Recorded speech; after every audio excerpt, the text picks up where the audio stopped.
वासुदेवा नमः।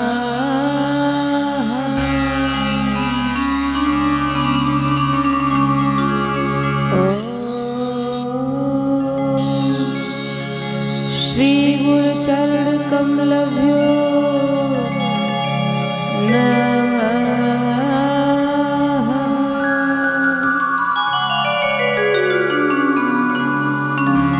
सच्चिदानंद रूपाय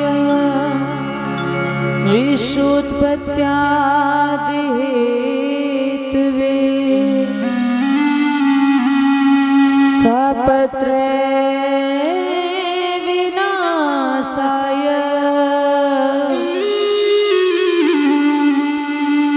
श्री कृष्णाय वयं नमः।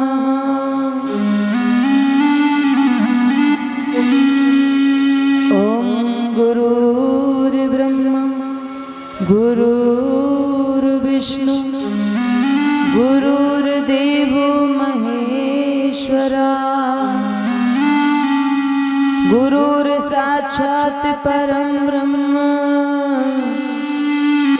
तस्मै श्री गुरुवे नमः।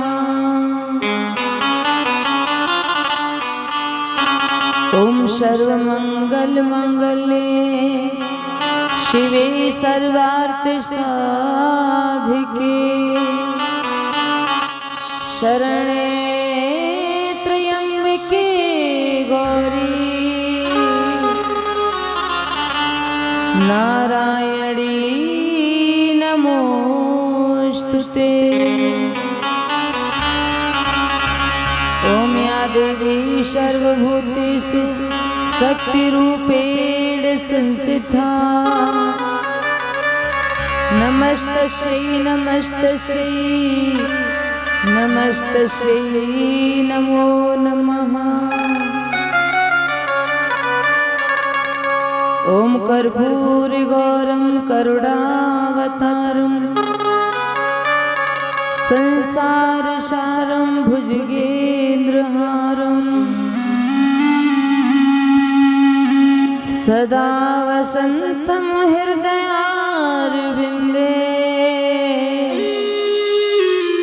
भवं भवानी सहितं नमामि। ओम वसुदेवसुतं देवं कंसचारूढमर्दनं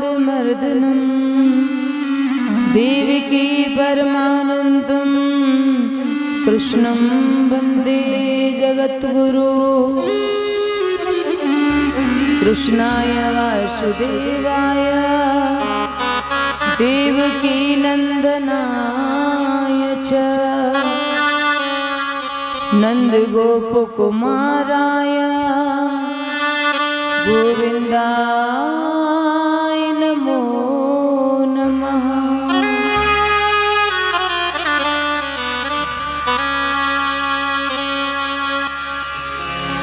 हे प्रभु मुझे बता दो चरणों में कैसे आऊं। हे प्रभु मुझे बता दो चरणों में कैसे आऊं।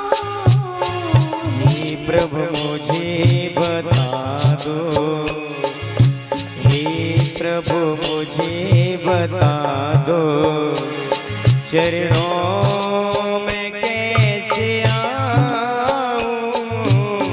माया के बंधनों से माया के बंधनों से छुटकारा कैसे पाऊं।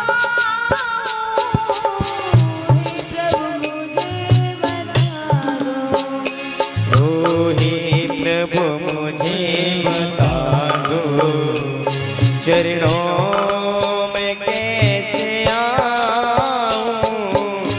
हे प्रभु मुझे बता दो।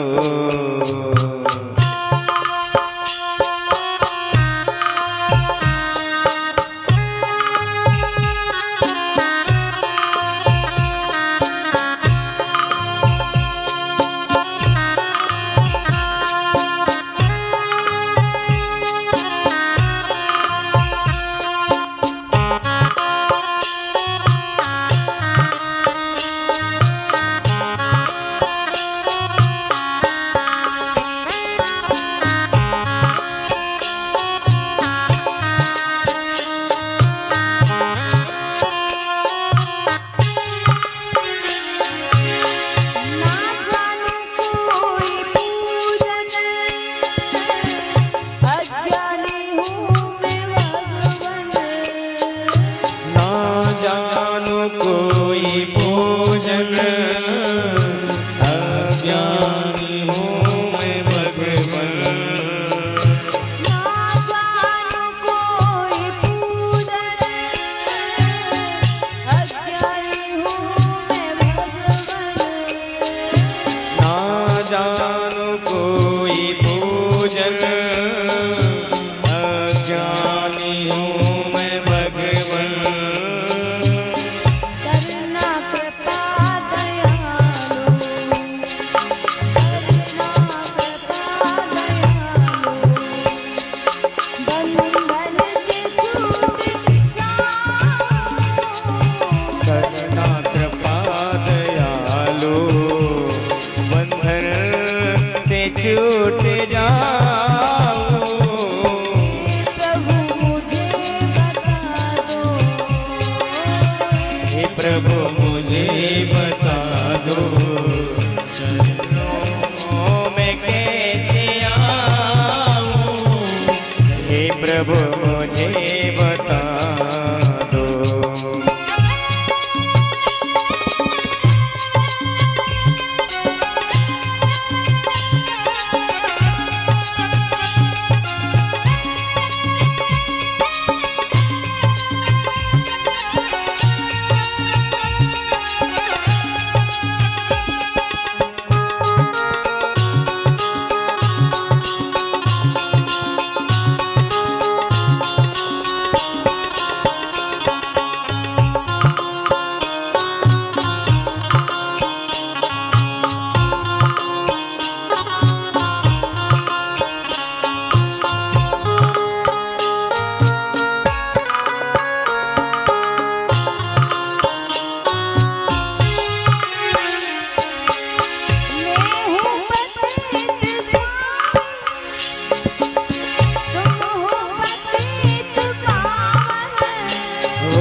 मैं हूँ पतित स्वामी, तुम हो पतित पावन। ओ मैं हूँ पतित स्वामी, तुम हो पतित पावन।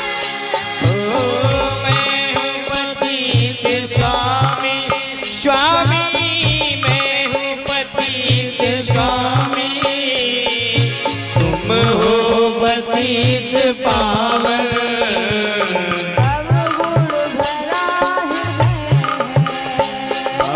अब गुण भरा है इसे कैसे मैं दिखाऊं? अब गुण भरा है इसे कैसे मैं दिखाऊं। प्रभु मुझे बता दो, हे प्रभु मुझे बता दो, चरणों में कैसे आऊं। हे प्रभु मुझे बता दो, चरणों में कैसे आऊं। हे प्रभु मुझे बता दो, बता दो, हे प्रभु मुझे बता दो, चरणों में कैसे आऊं।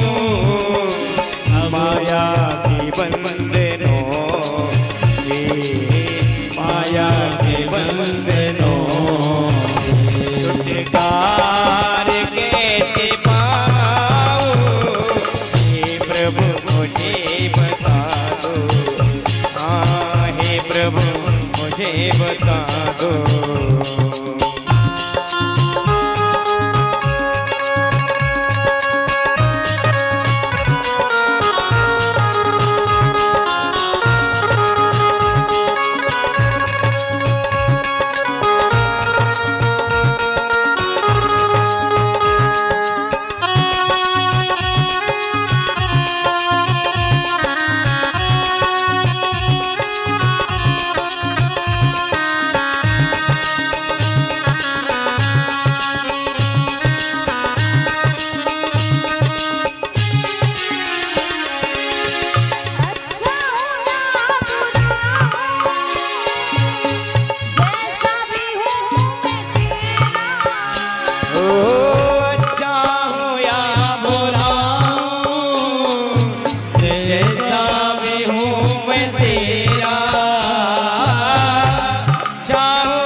मुझे चरणों में सिर झुकाऊं। हे प्रभु मुझे बता दो चरणों में कैसे आऊं।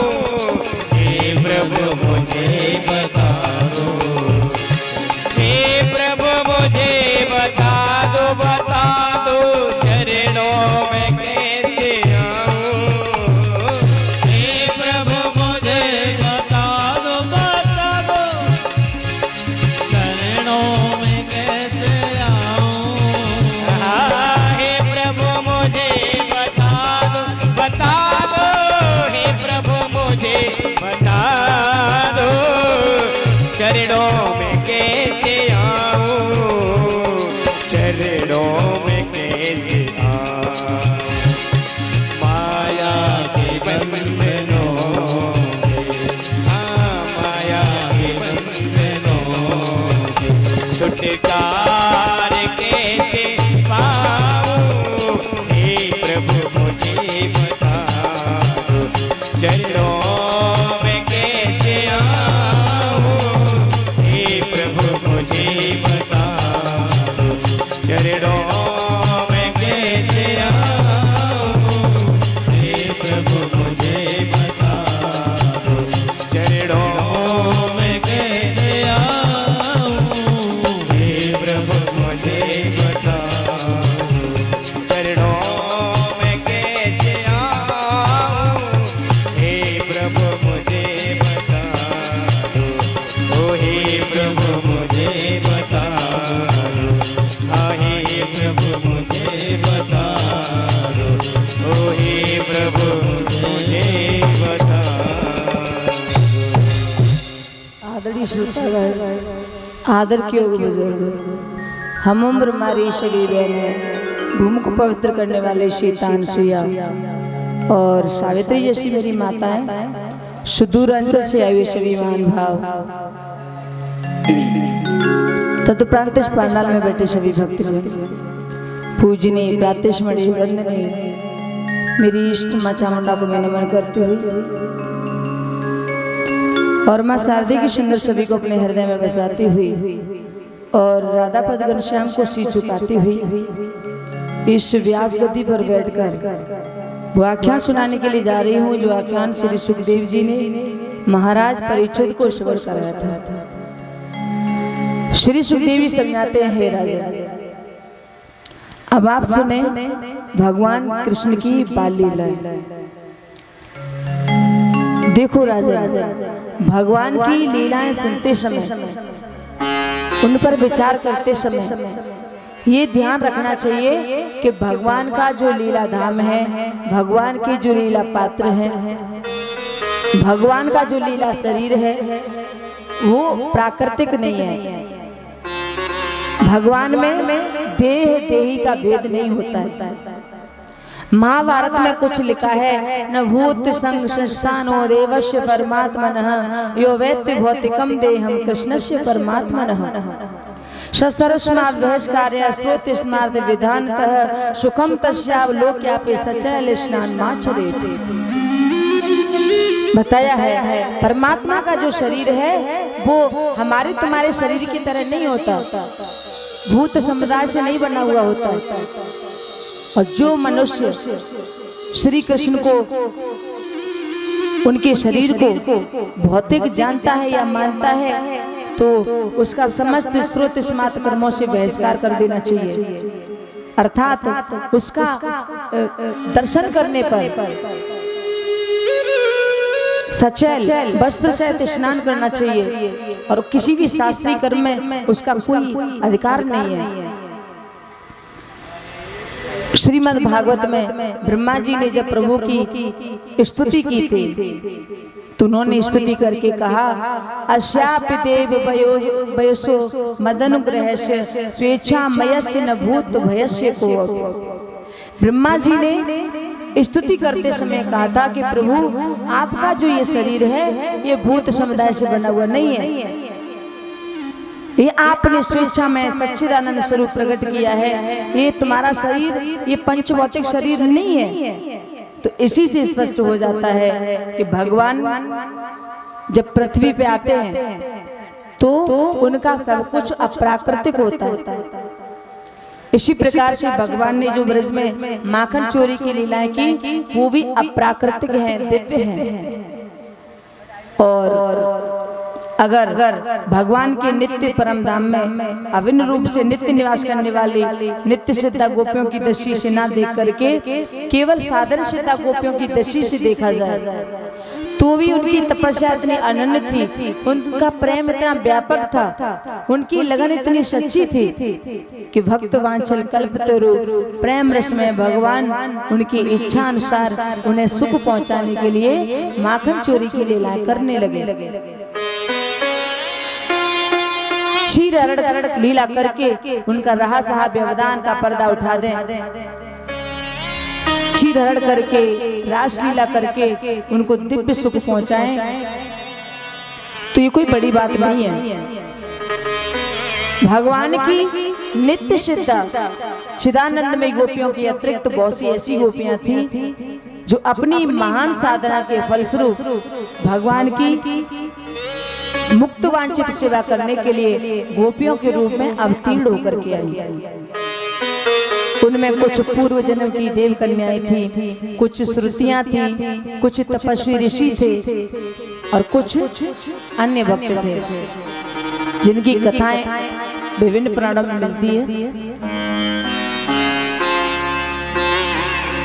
श्रुत रूपा गोपियां जो नेत नेत के द्वारा निरंतर परमात्मा का वर्णन करते रहने पर भी उन्हें साक्षात रूप से प्राप्त नहीं कर पाती है, तो वो गोपियों के साथ प्रभु का रसमय विहार जान करके वो गोपियों की स्तुति करती हैं, गोपियों की पूजा करते हैं। तो अंत में वो भी गोपी का रूप धारण कर लेती हैं और साक्षात परमात्मा को प्रियतम रूप में प्राप्त कर लेते हैं। इनमें से मुख्य श्रुतियों के नाम इस प्रकार से अंद्रिता, सुगीता, कलगीता, कलकंटिका और विपंची आदि। श्री सुखदेव जी बताते हैं इसी तरह से बहुत से तपस्वी ऋषि थे जिनकी कथाएं अलग अलग पुराणों में मिलती हैं।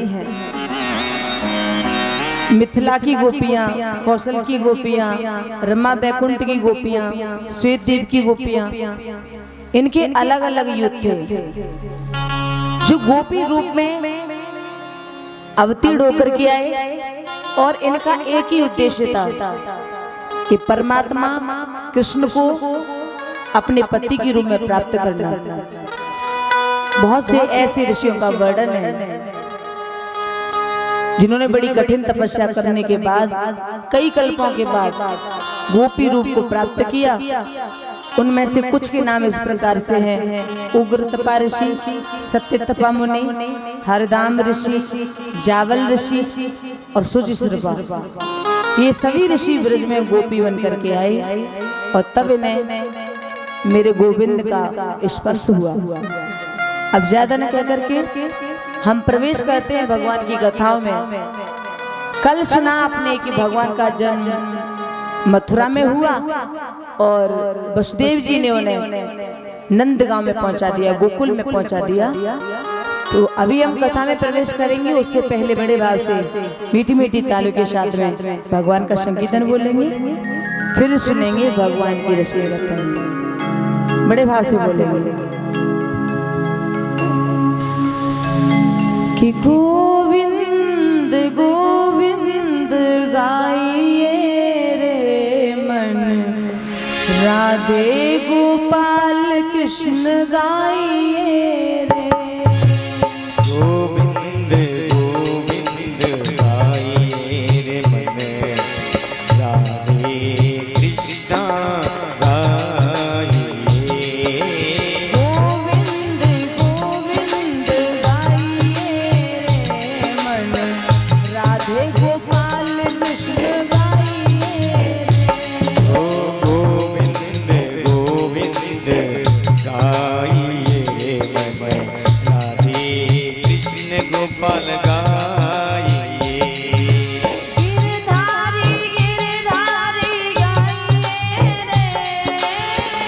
गिरधारी गिरधारी गाइए रे, गिरधारी गिरधारी गाइए रे, गिरधारी गिरधारी गाइए रे, मीरा के नाथ को मनाइए रे, मीरा के नाथ को मनाइए रे, गोविंद गोविंद गाइए रे, मैया राधे गोपाल कृष्ण गाइए रे, हे गोविंद गोविंद गाइए रे, राधे कृष्णा गाइए। भास ताल के साथ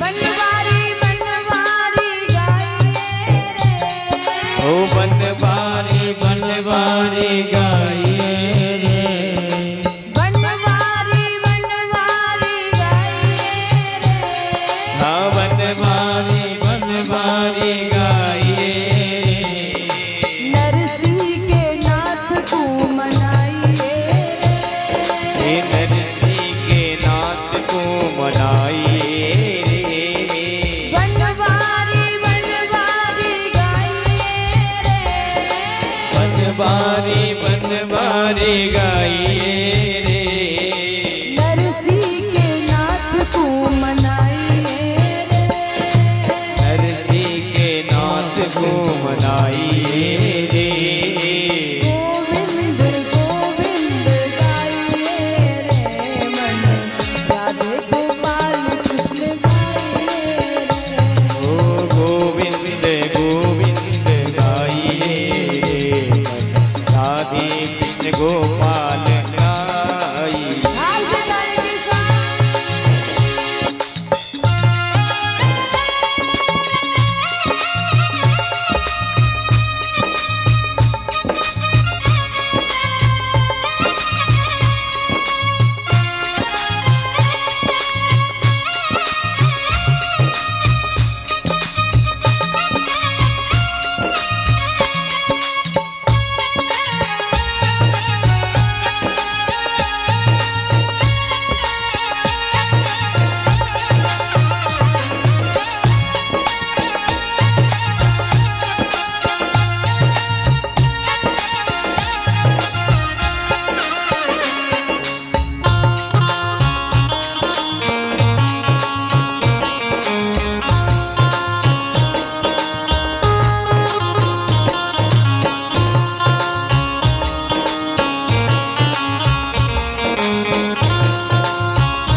सांवरिया सांवरिया गाइए रे, सांवरिया सांवरिया गाइए रे, करुणा के नाथ को मनाइए रे, करुणा के नाथ को मनाइए रे, सांवरिया सांवरिया गाइए रे, सांवरिया सांवरिया गाइए रे, करुणा के नाथ को मनाइए रे, कर्मा के नाथ को मनाइए रे, गोविंद गोविंद गाइए रे, मन राधे गोपाल कृष्ण गाइए रे, ओ गोविंद गोविंद गाइए रे, मन राधे कृष्ण गोविंद गाइए रे,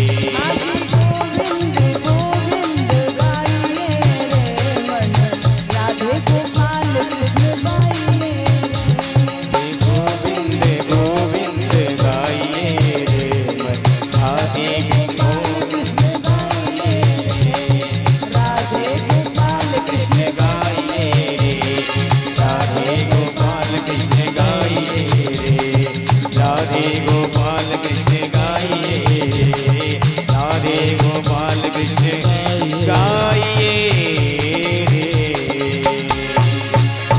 श्री कन्हैया लाल की जय। राधे रानी सरकार की जय जय श्री राधे श्याम। इधर श्री सुखदेव समझाने लगे हे राजन, अब आप बड़े प्रेम से भगवान की कथाएं सुने। बाबा नंद के यहाँ पर जब कन्हैया का जन्म हुआ है तो बड़ी धूमधाम के साथ में जन्मोत्सव मनाया जाने लगा। और जन्मोत्सव की ऐसी धूम मची, ये खबर पहुंच गई बरसाना बृषभान जी के यहाँ पर। बरसाना के मुखिया हैं बृषभान जी और नंद राय जी के परम मित्र हैं। बृषभान जी को पता चली तो बृषभान जी कहने लगे कि हमारी तो बचपन से ही यही प्रतिज्ञा थी, हमने बाबा से कही कि तुम्हारे लाला होगो तो हम टीको भेजेंगे और हमारे लाला होगो तो तुम टीको भेजियो। तो बिनके लाला भयो है, हमारे लाली भई है और जासू बृषभान के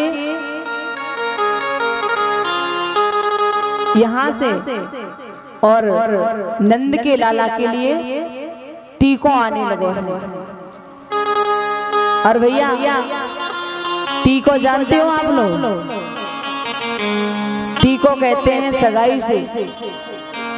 तो देखो जन्म होने की देर न है भाई और बरसाने से टीको आए रहे।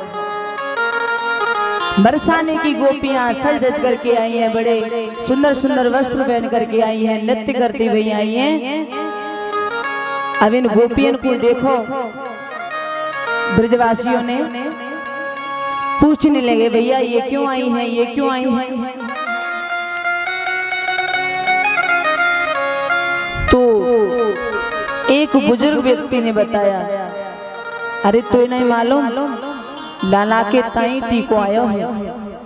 इतनी सुनी तो सबको बड़ो आनंद भयो है, सब खुशियां मनाने लगे हैं।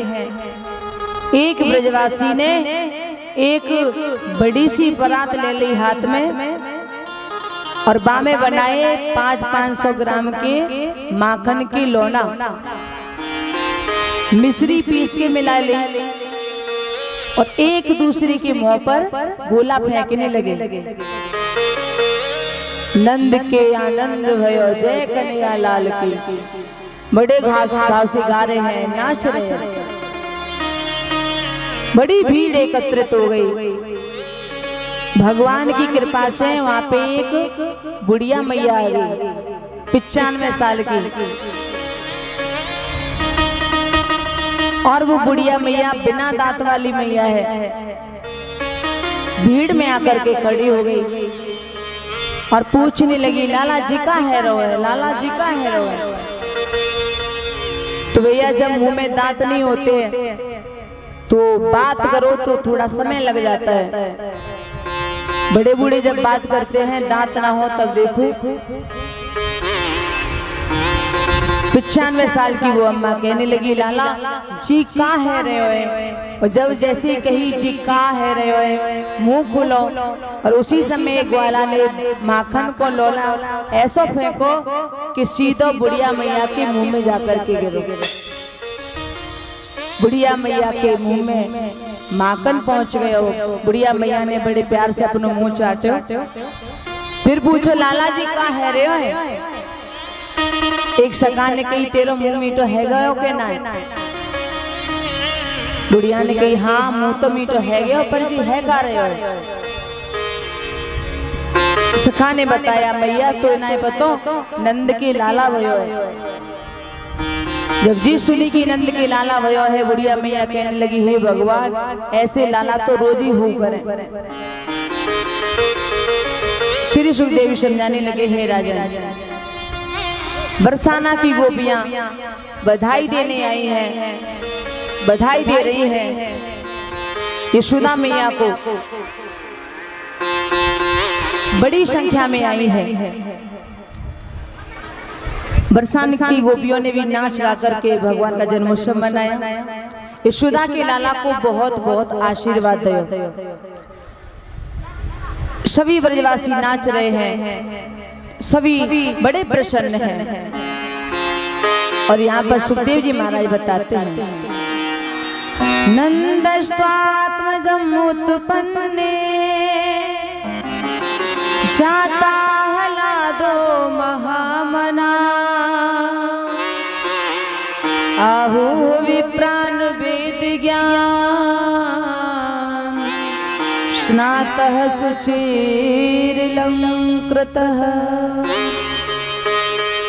धेनुना मुनियुते व्राता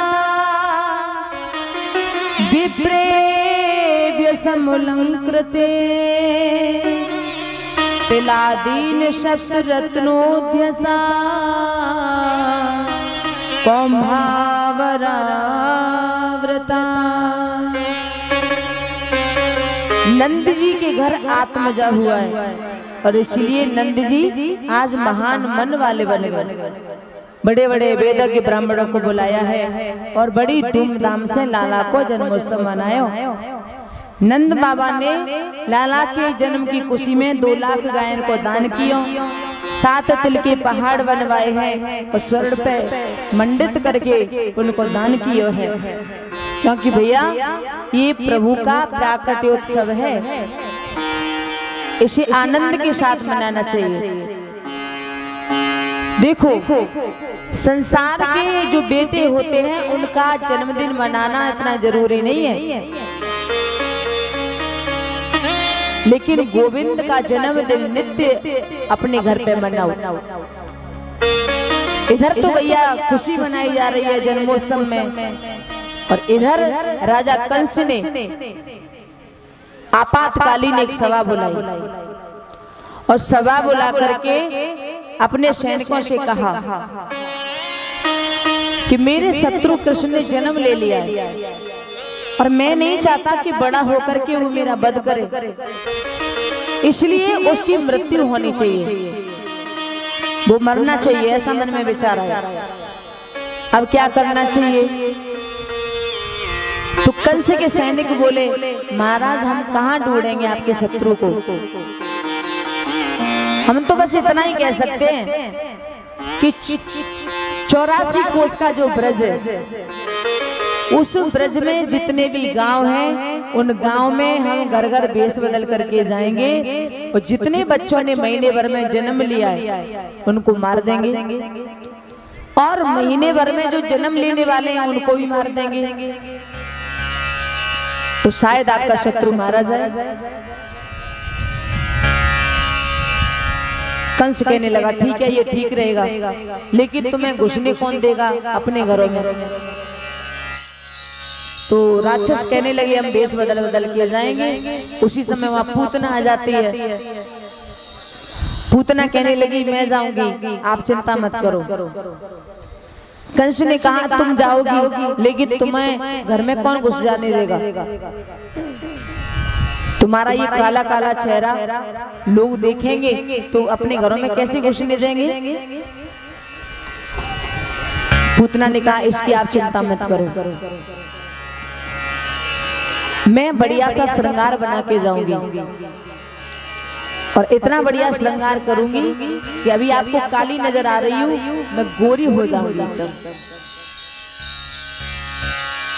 और भैया श्रृंगार का प्रभाव तो आपने देखा ही है कि काले भी गोरे लगने लगते हैं, ऐसा ऐसा श्रृंगार होता है। तो पूतना ने भी कहा कि मैं भी श्रृंगार बना के जाऊंगी। कंस ने कहा श्रृंगार तो बना लोगी, लेकिन ये तुम्हारे लंबे लंबे ये दांत हैं, इनका क्या करोगी? तो कहा इन दांतों को मैं थोड़ा छटवा लूंगी और फिर भी कोई वेश में अगर परिवर्तन ना दिखाई दे तो मैं लंबा सा घूंघट लगा लूंगी। और भैया घूंघट में तो बड़े बड़े काम बन जाते हैं, कोई नहीं पहचान पाएगा कि कौन है। कंस ने कहा ठीक है तुम जाओ। अब भैया पूतना चली है गोकुल की ओर और बड़ा सुंदर श्रृंगार बनाया है। और बड़ा सुंदर श्रृंगार बना करके एक लंबा सा घूंघट किया और जहां जन्मोत्सव मनाया जा रहा है वहां पे पहुंचे।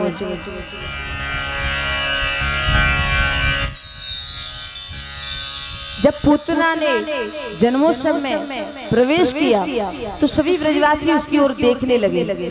क्यों? क्योंकि भैया जो दानव होते हैं ना वो मनुष्य की अपेक्षा कुछ ज्यादा ही लंबे होते हैं। तो सभी उन्हें देखने लगे, भैया जे कौन आई है, जे कौन आई है। तभी एक ब्रजवासी ने कहा, अरे यशोदा मैया की सहेली होंगी। श्री सुखदेव जी बताने लगे, हे राजन, पूतना नंद जी के दरवाजे में पहुंच गई है। वहां सभी आनंद मनाने में लगे हैं, उत्सव मन रहा है। अंदर प्रवेश किया उसने, यशोदा मैया के पास में पहुंची। यशोदा मैया ने देखा, यशोदा मैया ने सोचा कि कोई होंगी मेरे लाला को आशीर्वाद देने आई है। तो हाथ जोड़ करके मैया ने कहा, आओ बहन आओ, कहाँ से आई हो? तो कहा कि बड़ी दूर से आई हूँ बहन, मैंने सुनी तुम्हारे लाला भयो है तो मैंने सोची मैं आशीर्वाद दे दूं। यशोदा मैया ने कही कि अरे तुम्हारा ही लाला है, खूब आशीर्वाद देवो। और सुनो, मेरे घर अतिथि आए हैं तो मुझे अतिथि सत्कार करना है, तो मैं अतिथि सत्कार करने जा रही हूँ और आप मेरे लाला को आशीर्वाद देवो। तो यशोदा मैया तो चली गई अतिथि सत्कार करने के लिए और पूतना पालना के पास में है। इधर सब लोग नाचने गाने में लगे हैं। इधर अब तक पूतना का घूंघट लगा हुआ है और कन्या के पालने के पास आते ही उसने अपने घूंघट को उठाया। जैसे ही घूंघट को उठाया, मेरे गोविंद ने पूतना को देखा और पूतना को देखते ही मेरे गोविंद ने अपनी आंखों को बंद कर लिया। यहाँ पर कुछ लोग कहते हैं कि प्रभु ने पूतना को देख करके आंखों को क्यों बंद किया? तो संतों ने अपना अपना मत दिया है, अलग अलग विद्वानों ने अपना अलग अलग मत दिया है। कुछ विद्वानों का मत है कि भगवान ने अपनी आंखें इसलिए बंद की क्योंकि 24 अवतारों में प्रभु ने सोचा होगा कि 24 अवतारों में मेरे दो ही अवतार श्रेष्ठ हैं, वो एक है राम, एक है कृष्ण, और इन दोनों ही अवतारों में मुझे सबसे पहले राक्षसी को मानना पड़ रहा है। राम के अवतार में भी ताड़का को मानना पड़ा सबसे पहले, और अब कृष्ण के अवतार में भी ये पूतना मौसी जी आ गई तो इनको मानना पड़ेगा। इसलिए प्रभु ने आंखें बंद की गिलानी से। कुछ विद्वानों का अलग मत है, कुछ संतों का दूसरा भाव है। वो कहते हैं कि शायद प्रभु ने इसलिए आंखें बंद की, प्रभु ने सोचा कि राक्षसी तो है लेकिन ये कार्य वही करेगी जो माँ करती है, तो इसलिए इसे मुक्ति देनी पड़ेगी। तो कौन सी मुक्ति देनी है? प्रभु ने ये आंखें बंद करके सोचा कि इसे कौन सी मुक्ति देनी है। एक संत इसका बड़ा दूसरा भाव करते हैं, वो कहते हैं कि देखो प्रभु की आंखों में सूर्य का वास है, चंद्रमा का वास है। दाहिनी आंख में सूर्य, बाईं आंख में चंद्रमा। तो सूर्य चंद्रमा ने देखा कि देखो मेरे गोविंद को दुनिया प्यार करती है और ये राक्षसी देखो मेरे गोविंद को विष पिलाने आई है, तो इसलिए उन्होंने गिलानी से आंखें बंद कर ली। नहीं नहीं, हम ऐसी राक्षसी को नहीं देखेंगे। तो मानो उन दोनों ने अपने आप को ढक लिया। कुछ संतों ने इसका चौथा भाव बताया है कि भगवान ने यहाँ आंखें बंद करके ये सोचा कि मैं यहाँ कृष्ण बन करके आया हूँ माखन मिश्री खाने के लिए, और अभी तक माखन मिश्री तो मुंह में गया नहीं, और ये मौसी जी तो विष पिलाने आ गई और मुझे विष पीने की आदत नहीं है। तो प्रभु ने आंखें बंद करके शंकर भगवान को याद किया कि हे प्रभु, मुझे तो जहर पीने की आदत नहीं है और आप तो एक बार पी चुके हो, तो मेरे अंदर बैठ करके इस जहर का पान करें। इसलिए प्रभु ने आंखें बंद करके शंकर भगवान को याद किया।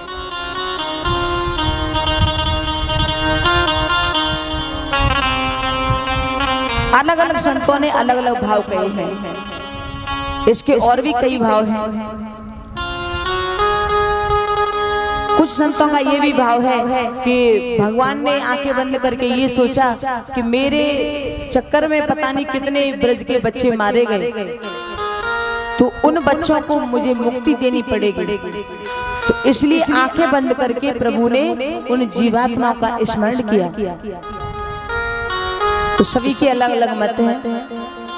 इधर पूतना ने देखा कि बाहर सभी नाच गाने में लगे हुए हैं, तो लाला को तुरंत गोद में ले लिया है और अंचल पान कराने लगी है। अपना अंचल भगवान कन्हैया के मुख में दे दिया और भगवान कन्हैया उसका दुग्ध पान करने लगे हैं। श्री सुखदेव जी कहने लगे, हे राजन, प्रभु स्तन पान कर रहे हैं। पूतना ने तो ये सोचा था कि एक दो घूंट पिएगा और ये मर जाएगा, पालने में डाल करके भाग जाऊंगी, फिर मुझे कौन पकड़ता है। लेकिन भैया यहाँ तो 5 मिनट हो गए। पूतना देखने लगी कि अभी मरा ही नहीं है, कोई असर नहीं है। पूतना बार बार देखती है, फिर 10 मिनट हुए, 15 मिनट हुए, 20 मिनट हुए। पूतना सोचने लगी, ये बालक इतनी देर इस जहर को कैसे पी सकता है, क्योंकि ये जहर तो बड़ा ही तीक्ष्ण है। अब भगवान ने दूध पीते पीते पूतना के प्राणों का आकर्षण किया, और जैसे ही प्राणों का आकर्षण किया है तो पूतना की श्वास रुकने लगी है, उसे घुटन से महसूस होने लगी है। तो अब वो कहने लगी, अरे मुझे छोड़, मुझे छोड़। बताया है, सामुंच मुंचाल मित प्रभाषणी निष्विड माना खिल जीव मरमड़े, विव्रत नेत्रे चरणों भुजो प्रशिवत्र गात्रा क्षिपति रुरोदुह। पूतना कहने लगी, अरे मुझे छोड़, अरे मुझे छोड़। और जैसे ही छोड़ छोड़ कहने लगी, मेरे गोविंद ने कहा, अरे मौसी जी, हमको तो पकड़ना ही आता है, छोड़ना आता ही नहीं। अब तो तुमको हिलने लगा देंगे, ठिकाने लगा देंगे, तभी छोड़ेंगे। जैसे ही देखा कि तो 7 दिन का बालक बोल रहा है, कहने लगी, ये बालक नहीं, ये तो कोई माया भी है, ये तो बड़े बड़े लोगों की तरह बोलने लगा है। तुरंत भागने लगी है, बाहर निकल करके आई, अपने असली स्वरूप में आ जाती है। और पूतना जैसे ही बाहर आई, प्रभु ने उसके प्राणों को खींच लिया है, और जैसे ही प्राणों को खींच लिया तो धड़ाम से वो जमीन पर गिरी है, और जमीन पर गिरी तो एक घोर आवाज हुई। तो सभी ब्रजवासी जो उस समय मगन थे वो दौड़ते हुए आए, भागते हुए आए। बूढ़ी बूढ़ी माताएं आई, बच्चे भी आए, जितने भी लोग उस समय शामिल थे सभी आ जाते हैं। देखा कि यशोदा के आंगन के चौक में वो विशाल राक्षसी पड़ी हुई है, उसके बच्चे स्थल पर मेरे कन्हैया विराजमान है। सभी माताएं यशोदा मैया से कहने लगी, अरे यशोदा, तूने ये क्या किया?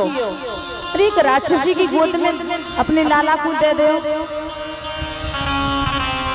मैया ने कही कि मुझे नहीं मालूम थे कि ये राक्षसी है। दौड़ करके मैया ने लाला को अपनी गोद में ले लिया है। अब सभी गोपियां कहने लगी कि तुम्हें ऐसे लाला हर किसी की गोद में नहीं देना चाहिए। मैया ने कन्हैया को गले से लगा लिया और नैनों से ऐसे आंसू निकल रहे हैं कि कन्हैया का सिर भीग गया है। मैया कहने लगी, मैं का जानू, मैंने सोची कोई ब्राह्मणी होगी, पर ये तो राक्षसी है। अब मोकू का पतों की राक्षसी वेश बना के आई है। अब सभी माताओं ने कहा कि देखो देवी, इसने राक्षसी के शरीर को स्पर्श किया है, तो या के शरीर की शुद्धि होनी चाहिए। मैया ने कही कैसे होगी शुद्धि? तो एक पूर्णमासी पुरोहितानी है, वो आई, उन्होंने कहा चलो हम शुद्धि कराएंगे। तो भैया पूर्णमासी जो पुरोहितानी है वो कन्या के शरीर की शुद्धि कराने लगी है। गाय की पूंछ से लाला को झाड़ो दियो है। आदरणीय श्री सुखदेव जी ये कथा सुनाते सुनाते बड़े भावुक हो रहे हैं, आंसू बह रहे हैं उनकी आंखों में से। और परीक्षित से कहा कि देखो राजन कितना अद्भुत ये चरित्र है, कितना वात्सल्य है माताओं के हृदय में। और पुरोहितानी मंत्र बोल रही हैं, इंद्रियाणि ऋषिकेशः प्राणान् नारायणो यवत् श्वेतदीपपतिश्चिन्तं मनोयोगेश्वरो यवत्। पुरोहितानी कहती है मेरे लाला की इंद्रियों की रक्षा ऋषिकेश करें, प्राणों की रक्षा नारायण करें, श्वेत दीप के पति लाला के चित्त की रक्षा करें, मन की रक्षा योगेश्वर भगवान करें। क्रीडन्तुं पात गोविंदः शयनं पात माधवः। खेलते हुए लाला की रक्षा गोविंद करें, सोते हुए लाला की रक्षा माधव करें। खेलते हुए लाला की रक्षा मेरे गोविंद करें। ऐसा सुना तो भैया गोद में मेरे ठाकुर जी लेटे लेटे हंस रहे हैं और सोच रहे हैं कि मेरा ही नाम और मुझको ही झाड़ा दिया जा रहा है। नाम भी मेरा और झाड़ा भी मुझे ही दिया जा रहा है। तो मेरे भैया कौन वर्णन कर सकता है गोपियों के भाव का, माता यशोदा के प्रेम का। इधर पूतना के शरीर को उठाकर के सभी ब्रजवासी यमुना के किनारे ले गए हैं और पूतना के शरीर को चिता पे रख करके जैसे ही उसमें आग लगाई है तो वर्णन आता है कि उसके शरीर से सुगंध निकली। परीक्षित ने कहा महाराज ये बात कुछ हजम नहीं हुई। अरे पूतना के शरीर से तो दुर्गंध निकलनी चाहिए, सुगंध काहे को निकली? जब ये सुना तो श्री सुखदेव जी बताने लगे हैं राजन, परमात्मा श्री कृष्ण का नाम एक बार अगर कोई व्यक्ति स्मरण कर लेता है तो भव सागर से पार हो जाता है। लेकिन जिसने गोविंद को अपनी गोद में बिठा करके स्तनपान कराया, क्या वो पापनी हो सकती है? उसके तो सारे पाप धुल गए। और पूतना के शरीर से सुगंध निकली, ये तो आश्चर्य है ही। लेकिन वर्षों बाद जो गति माता यशोदा को मिलने वाली है वही गति मेरे गोविंद ने आज पूतना को दे दी। पूतना लोक वाला अग्नि राक्षसी रुधिरासना जिधांशयाप हरेस्तनम दंत्वायपुसदितुम। देखो जिसका नाम बढ़िया नहीं है, जिसका काम बढ़िया नहीं है, जिसका भोजन बढ़िया नहीं है, जिसका रहन सहन बढ़िया नहीं है, और उस पूतना के जितने भी गुण या अवगुण हैं उन सभी को मेरे गोविंद ने भुला दिया और पूतना को मात्र गति प्रदान की। ऐसा दयालु और कोई हो सकता है क्या? यदि कोई प्रेम से उनको पुकारे तो क्या उसे मोक्ष नहीं मिलेगा? क्या उसे मुक्ति नहीं मिलेगी? उधर कंस को पता चला, उसे बहुत दुख हुआ है।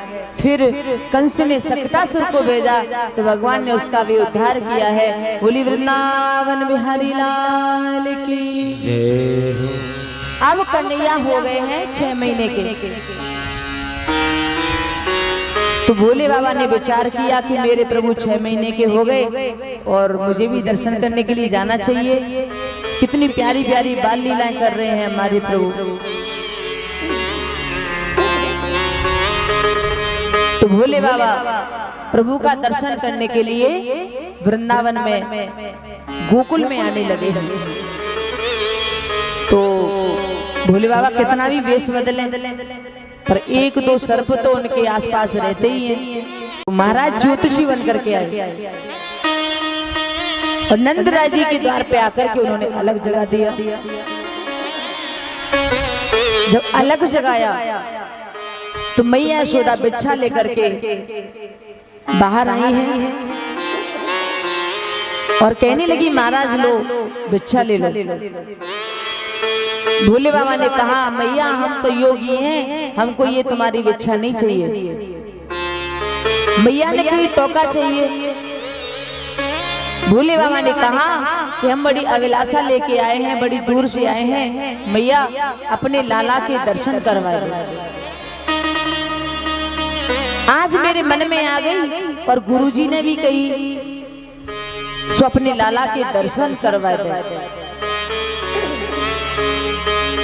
जब ये कहा यशोदा मैया कहने लगी माफ करो महाराज, आपको भोजन चाहिए भोजन ले लो, हीरा चाहिए मोती चाहिए सब ले लो, लेकिन अपने लाला के दर्शन नहीं करवाऊंगी। भोले बाबा ने कही अरे मैया हीरा मोती ये हमें नहीं चाहिए, हम तो लाला के दर्शन करवे आए हैं। मैया ने कही तो महाराज पधारो, लाला के दर्शन नहीं करवाऊंगी।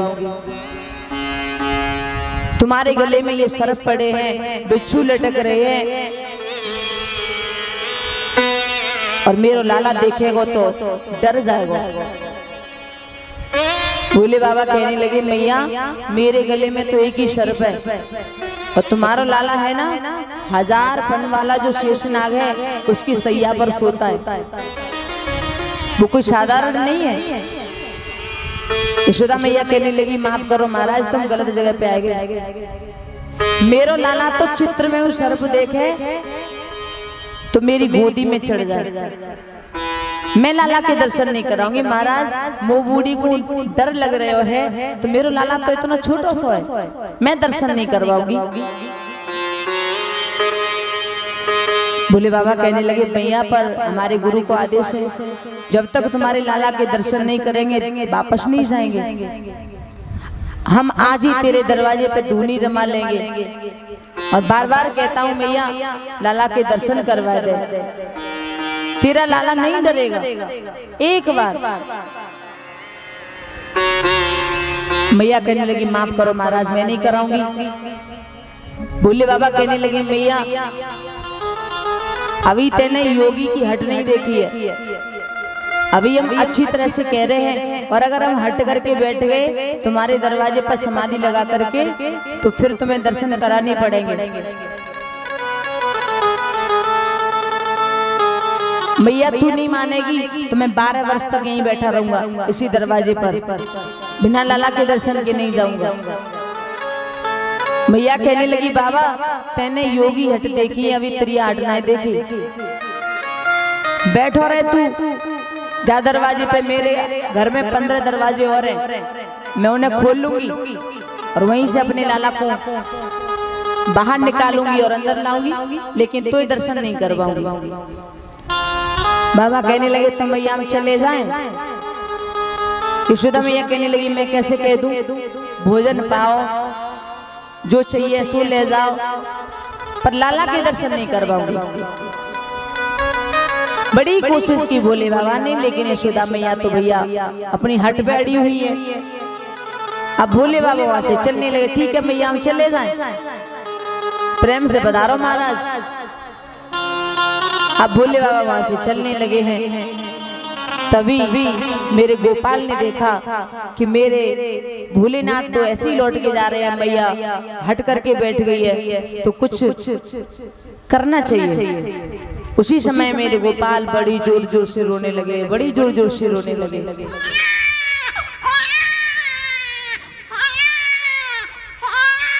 और जब जोर जोर से रोने लगे यशोदा मैया दौड़ती हुई गई पालना के पास में और लाला को गोद में उठाया और इधर उधर लेकर के जाने लगी। चुप कराने की बड़ी कोशिश कर रही हैं। अब आस पड़ोस की जो गोपियां थी वो भी आ गई, आकर के पूछने लगी लाला क्यों रो रहे हो है, लाला क्यों रो रहे हो।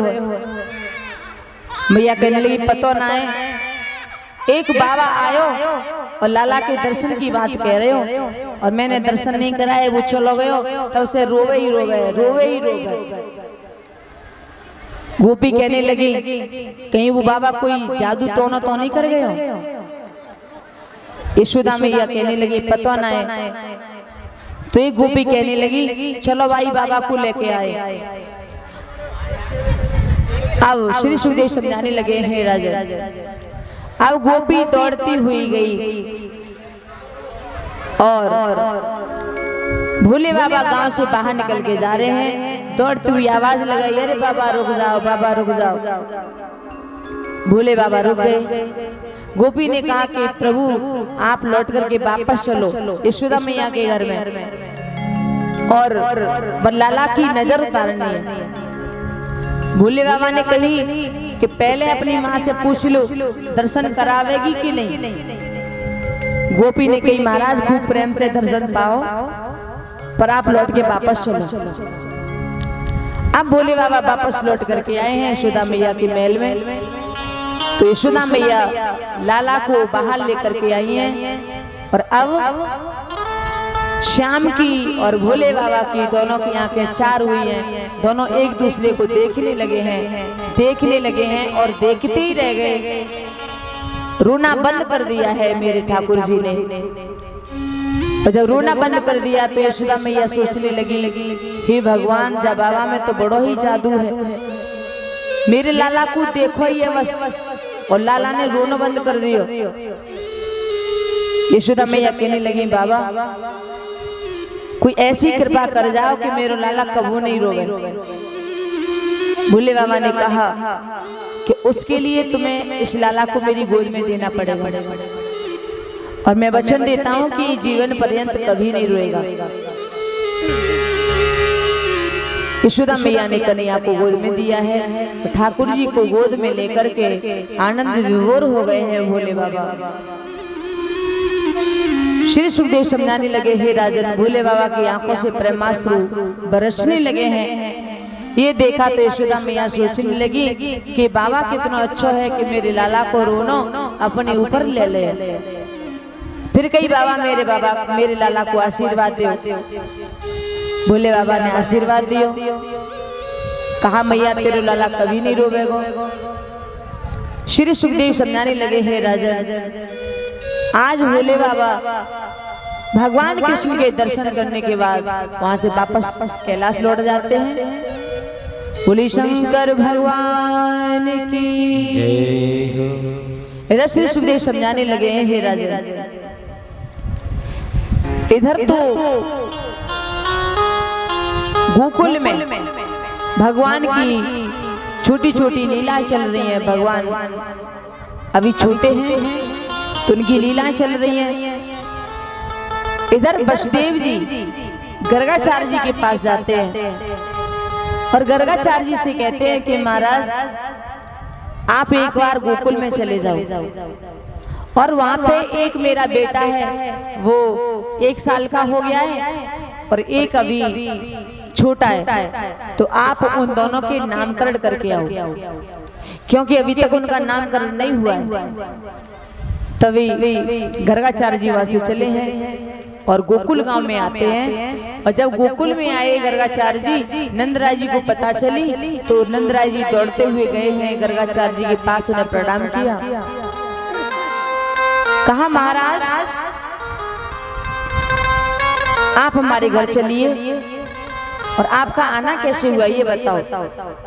गर्गाचार्य जी ने कहा कि ब्राह्मणों का तो यही काम होता है, कहीं कथा पढ़ना, कहीं यज्ञ करवाना, कहीं नामकरण करवाना, यही तो काम होता है।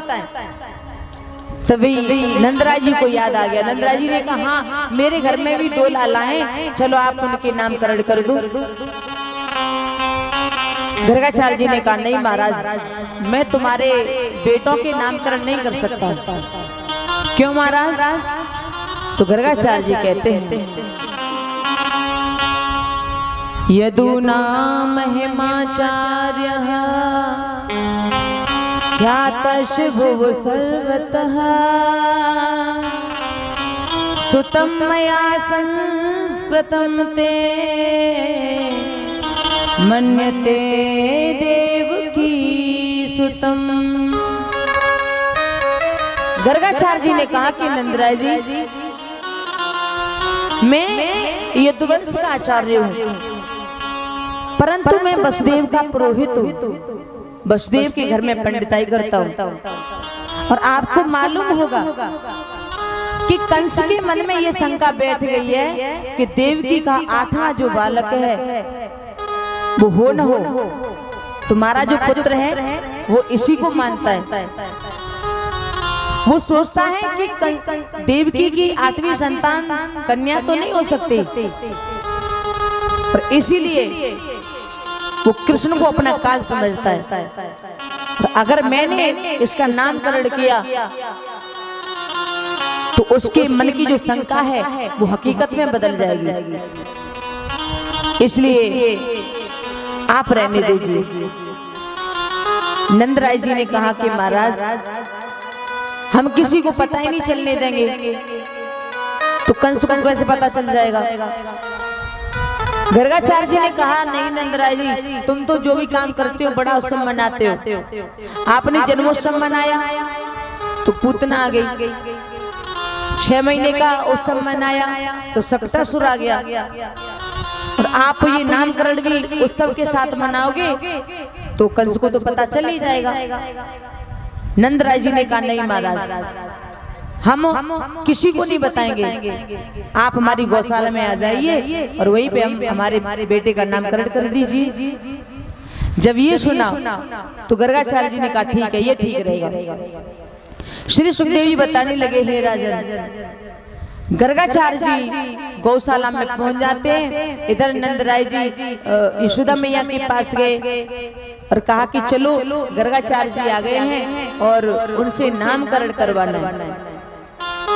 जब ये सुना तो यशोदा मैया बड़ी प्रसन्न होती हैं, रोहिणी मैया भी बड़ी प्रसन्न होती हैं।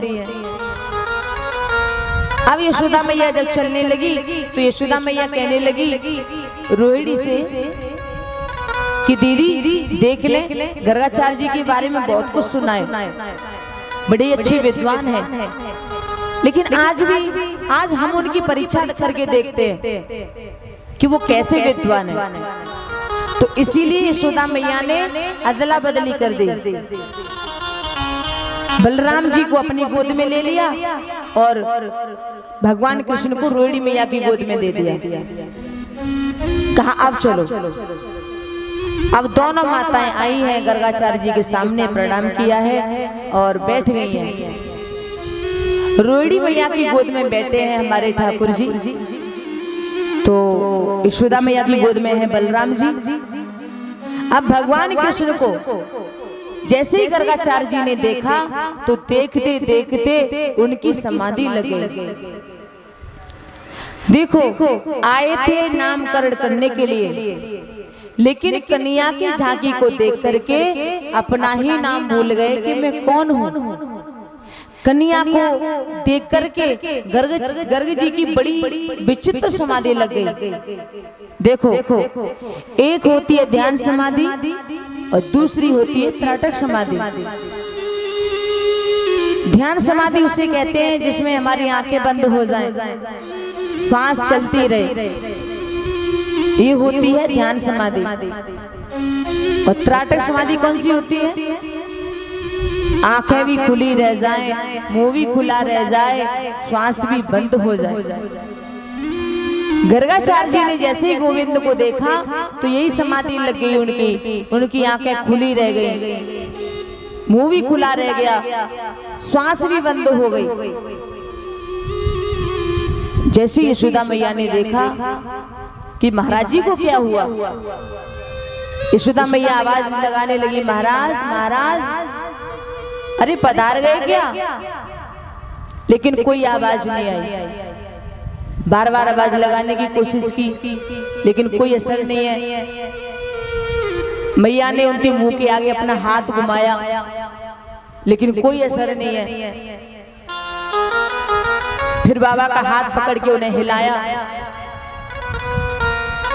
जब हिलाया तब अचानक उनकी समाधि खुली, समाधि से बाहर आई। और जैसे समाधि से बाहर आए यशोदा मैया पूछने लगी, बाबा जी आपको क्या हो गया था? ये आंखें खुली रह गई, श्वास बंद हो गई, मुंह खुला रह गया। गर्गाचार्य जी ने गोविंद की ओर देखा और गर्गाचार्य जी की आंखों में प्रेमाश्रु भर आए। अब गर्गाचार्य जी बताना चाहते हैं यशोदा मैया को कि मैया ये जो रोहिणी मैया की गोद में जो लेटा हुआ है ना, ये कोई साधारण बालक नहीं है।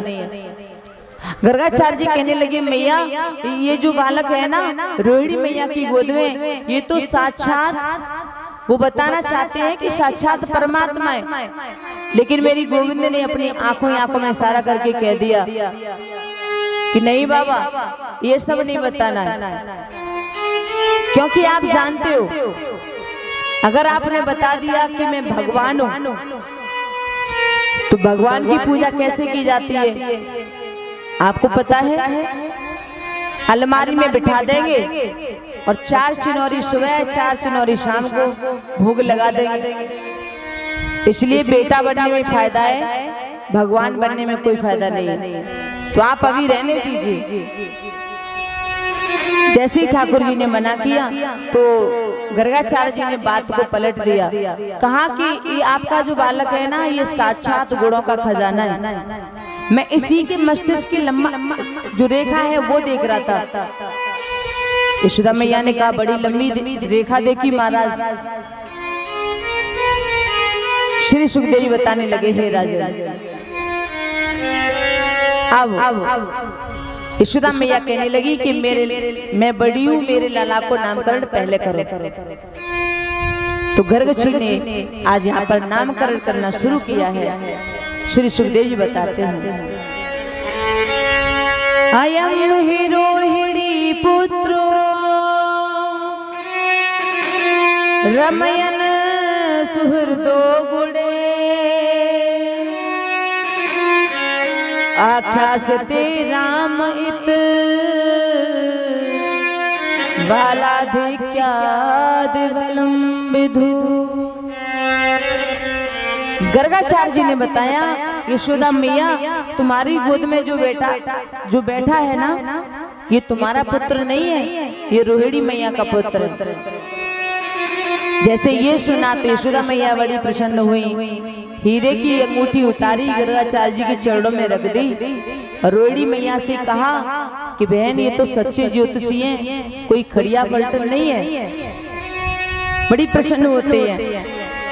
गर्गाचार्य जी कहने लगे, ये रोहिणी का पुत्र है तो इसका नाम है राम, लेकिन बल की अधिकता के कारण इसका नाम होगा बलराम, या इसे बलभद्र भी कहा करेंगे। तो भद्र माने होता है कल्याण, जिसका बल समाज का कल्याण करे उसे कहते हैं बलभद्र। इसका नाम आगे हलधर भी होगा, दाऊ दयाल भी होगा। एक गर्भ से खींच करके दूसरे गर्भ में लाए गए, इसीलिए इनका नाम संकर्षण भी होगा। तो बलराम जी का यहाँ पर नामकरण संस्कार किया गया है। बोली दाऊ जी महाराज की जय। अब रोहिणी माता आपकी गोदी में जो बालक बैठा है उसका मैं नामकरण करता हूँ। आसन वर्णाश्रयो हास्य ग्रहतो अनुयुगम तनु शुक्लो रक्त इष्टतापीत इदानीं कृष्णतां गतः। हे माता, पहले ये शुक्ल वर्ण था, फिर इनका रक्त वर्ण हुआ और फिर पीत वर्ण हुआ, और अभी कृष्ण वर्ण होने के नाते मैं इनका नाम भी कृष्ण रखता हूँ। काला है ना, थोड़ा सांवला, लेकिन ये सांवला नहीं, ये जगत का उजियाला है। ये कवि वसुदेव का भी पुत्र रह चुका है, इसलिए इसका नाम वासुदेव भी होगा। मधुसूदन होगा, मुरलीधर होगा, गोविंद होगा, माधव होगा, पता नहीं इसके कितने नाम होंगे। इसके बहुत से नाम हैं, बहुत से रूप हैं, कौन वर्णन कर सकता है। ये नारायण के समान गुणों वाला होगा, नारायण के समस्त गुण इसमें विद्यमान होंगे।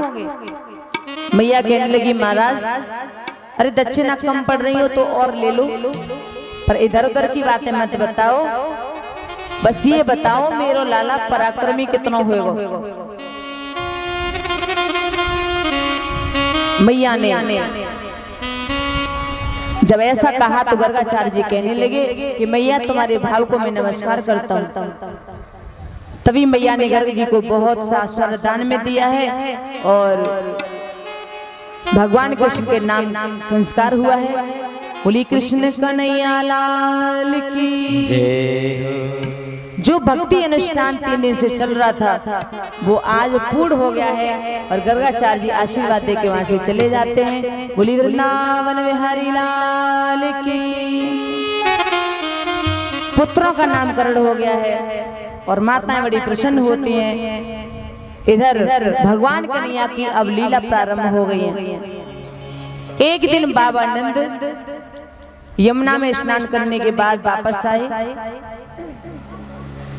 और जैसे ही महल में उन्होंने प्रवेश किया तो अब मेरे कन्हैया घुटमन घुटमन चलने लगे। तो बाबा आए और बाबा आकर के अपने पूजा वाले घर में प्रवेश करने लगे। जैसे ही पूजा घर में जाने लगे तो मेरे कन्हैया घुटमन घुटमन उनके पीछे पीछे जाने लगे। जब घुटमन घुटमन पीछे जाने लगे तो बाबा ने रोक दिया, नहीं लाला यहाँ से आगे मत आना, ये पूजा घर है, यहाँ जय जय की पूजा होती है। कन्हैया को रोक दिया। अब कन्हैया पूजा घर वाले दरवाजे पर बैठे। नंदराय जी अंदर गए। अंदर जाकर के उन्होंने सालिग्राम जी की पूजा प्रारंभ की। बाबा ने पंचामृत से सालिग्राम जी को नवायो, फिर यमुना जल से नवायो, फिर दूध से स्नान करायो, फिर दही से स्नान करायो, फिर शर्करा से स्नान करायो, फिर शहद से स्नान करायो। और जैसे ही शहद से स्नान करायो तो कन्हैया की जीभ में पानी आ गया। अब लाला को अंदर जाने की अनुमति नहीं है, लेकिन सोचने लगे ये सालिग्राम जी जो जय जय है ना, ये रोज पंचामृत में नावे तो बड़े मीठे है गए होंगे। इधर बाबा ने सालिग्राम जी को स्नान करा के चंदन लगा के और तुलसी रख दिए और आंखें बंद करके और माला जपने लगे। कुछ लोग क्या करते हैं कि जब भगवान का नाम जप करते हैं तो अपने मुंह पे कपड़ा डाल लेते हैं, इससे किंचित एकाग्रता आती है। तो नंदराय जी ने भी अपने मुंह पे कपड़ा डाला और भगवान का भजन करने लगे। और जब भजन करने लगे इधर भगवान कन्हैया ने देखा कि बाबा तो भजन में लीन है। अब घुटमन घुटमन बाबा के पास में कन्हैया पहुंच गए और वहां पहुंच के चांदी के सिंहासन में जो सालिग्राम जी रखे हैं ना, अपने हाथ से उठाए और अपने मुंह में धर लिए और मुंह में धर के और बाबा की बगल में बैठ गए। 15-20 मिनट में बाबा की माला पूरी हो गई और माला पूरी होते ही बाबा ने माला अपने बगल में रख दी और कहने लगे जय हो मेरे सालिग्राम जी की। और जैसे ही सिंहासन पे देखा तो सालिग्राम जी वहां पे है ही नहीं। तो जब सालिग्राम जी नहीं दिखाई दिए तो भैया इधर उधर देखने लगे। दाईं तरफ देखा, कभी फूलों को उठा के देखते हैं, कभी तुलसी को उठा के देखते हैं, सालिग्राम जी कहीं नहीं नजर आए। फिर उन्होंने बगल में देखा तो दूसरे भगत जी और बैठे हैं आंखें बंद करके। और जैसे ही देखा कन्हैया को तो कहने लगे लाला मैंने मना करी कि पूजा घर में नहीं आते हैं, फिर भी आ गया। अब भैया सालग्राम जी मुंह में रखे हुए हैं तो कुछ बोल नहीं पा रहे हैं, बस ऐसे सिर हिला देते हैं। बार बार पूछा बाबा ने, लेकिन कोई जवाब ही नहीं देते हैं। बाबा को थोड़ा गुस्सा आया और बाबा ने एक गुलचा लगाया गाल में और सोई गपक से सालग्राम जी बाहर आ गए। और जैसे ही सालग्राम जी को देखो तो बाबा को बड़ी गुस्सा आई। हे भगवान, कितना उद्यमी छोरा है, मेरे सालग्राम मुंह में धर लिए, मेरे सालग्राम को खाए गए। कान पकड़ा और पकड़ के यशोदा मैया के पास ले गए। यशोदा, अरे संभालो इसे, देखो मेरे सालग्राम जी को मुंह में धर लिया, कोई बात है ये? जब ये देखा तो यशोदा मैया हंसने लगी, कहने लगी, अरे क्या बात हो गई, तो मेरो लाला कऊ भगवान से कम थोड़ी है। जब ये सुनी तो बाबा कहने लगे, तुम ना जा बिगाड़ दोगे, बिल्कुल डांटो ही ना।